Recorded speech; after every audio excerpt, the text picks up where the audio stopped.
How's it going, Minecraft? This is VVVBig here, and I'm taking my probably 7th attempt at recording this tutorial. This one's going to be on how to multiply a 4-bit by a 4-bit binary number. Yeah, so let's get to it.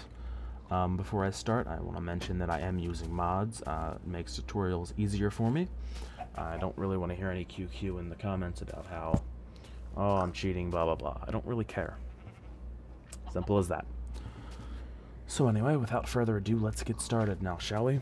As you can see here, we have an input panel. It's pretty standard. Fly up. Bus is going all the way out there. I'll show you that in a second. Just come down here. Okay, we got our output panel. This is 8-bit. You can ignore this hole for the time being. That's for later on when I add functionality for that, which is that'll do 8-bit shift, or what? No, that'll do 8-bit and XOR, or and addition and subtraction. Yeah. Anyway, so when that happens, I'll need extra space. So back to this. Yeah. Now, excuse the poor frame rate. Let's just drop this down a bit, shall we? Short. It's a little better. So we got 1 times 1, which gives you, it's 15 times 15, which gives you 225, which is 111, 00001. That's 225. And so, yeah. So right here, you'll probably notice, what the hell is this? I've set up a little example, so to speak, of how I can visually explain what all of my redstone does, which is over there, and I'll show you it in just a second. So, this is, figuratively, the output of what happens when you multiply this all together, every possible permutation out before you've actually added. And so, as you can see, 1 times 1 is 1, surprisingly. And so the next bit times the top would be the same thing, but shifted over 1. And then the next bit shifted over 1. And then the next bit, again, shifted over 1. And so you end up with something that looks kind of like this. And figuratively speaking, this is, if you were to add this together, you'd end up with that number. Which is actually what our multiplier will do. It takes these two numbers and adds them together, and then it will take these two numbers and add them together. And of course, it always accounts for shifting. So I use a set of 2 adders, or 2 sets of adders, I should say. And basically, they each add 2 5-bit numbers together. And then I use a 3rd adder, which will add 2 8-bit numbers together, I believe, or 6-bit numbers together, either one. And so the adder also assumes that this will always be a 0 and this number will always be a 0, and in that way I add together 2 5-bit numbers while still accounting for shifting. And so it does the same thing with these. Now the output from these will look something like, let's see, 5, 5, 5, 5. Sure, let's go with that. And like that. Actually, they're shifted twice. Once you've added that, you end up with something that looks kind of like this. Again, it's figurative, but you have to know that now it's shifted twice. So these two are now 0s, and these two are 0s. And so from there we use 8-bit adder, I believe, to add together these two numbers. And that'll give you your final result, which is that. Which is 1, 1, 1, 0, 0, 0, 0, 1. And so I hope that wasn't too hard to or too complicated. I think it was fairly low level, kind of. I don't know. It's midnight as I'm trying to explain this. It's not the easiest thing in the world to do, but shall we get started with the circuitry? As you can see, that was one of my mods. I can set the time. Fun stuff. Now, I'll excuse the frame rate. It's a lot to render, and another one of my mods will, I keep saying my mods, it's a mod that I've downloaded.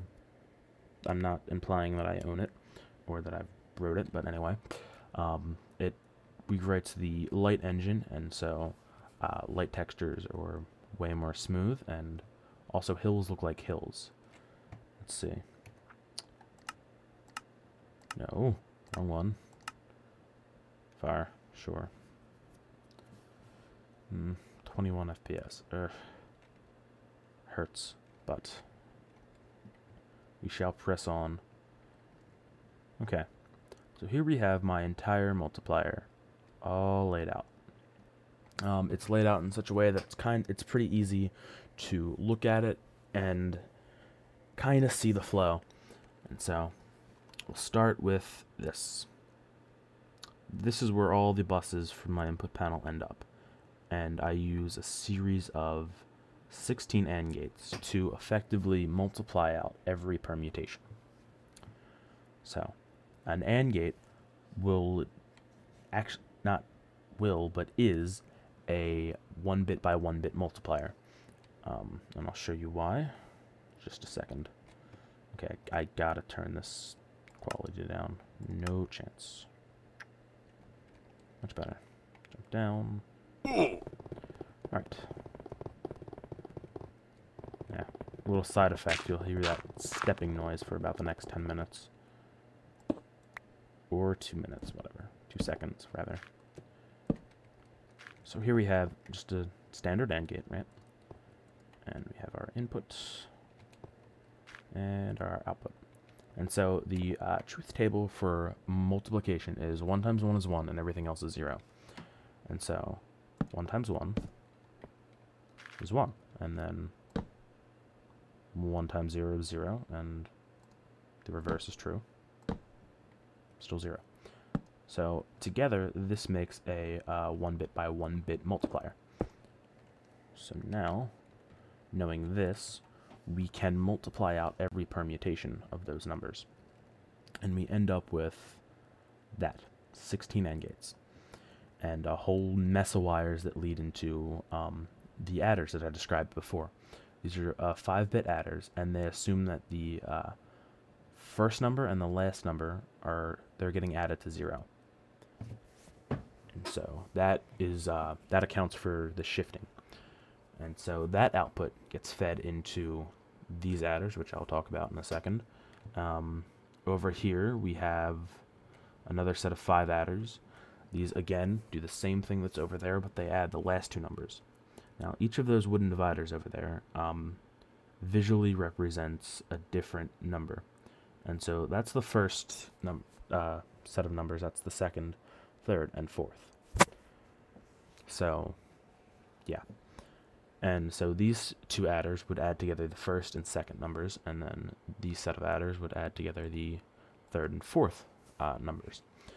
And so we're still not done after that, obviously. You have to add together those 2 numbers to get your final output, which is what this set of 8 adders do.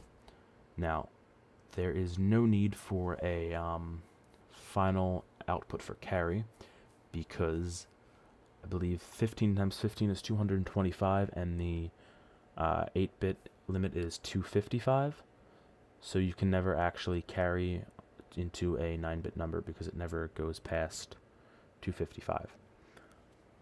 So that's why there's no need for a 9th bus over here. And this will just go across. It'll line up with this, which is my output panel. And that is binary multiplication in a nutshell, folks. I have been promising this tutorial for a while, and I finally think this one might just be good enough to release. I'm not quite sure. If audio desyncs, I will be very, very sad. I will be sad panda indeed. So, that's it. Thanks for watching. It's Christmas as I'm recording this, so happy holidays to all you out there. Be sure to rate, comment, and subscribe, and if you have any suggestions of things for me to do, I'm always open. A whole bunch of different things. Hopefully today I'll also get out a tutorial on how to do a cannon that'll fire off of one button. It sort of assumes that you already know how to build a cannon, but if you don't, I kind of throw a little how-to in the end on how to build a cannon, so be sure to check that out if you're interested. And thanks.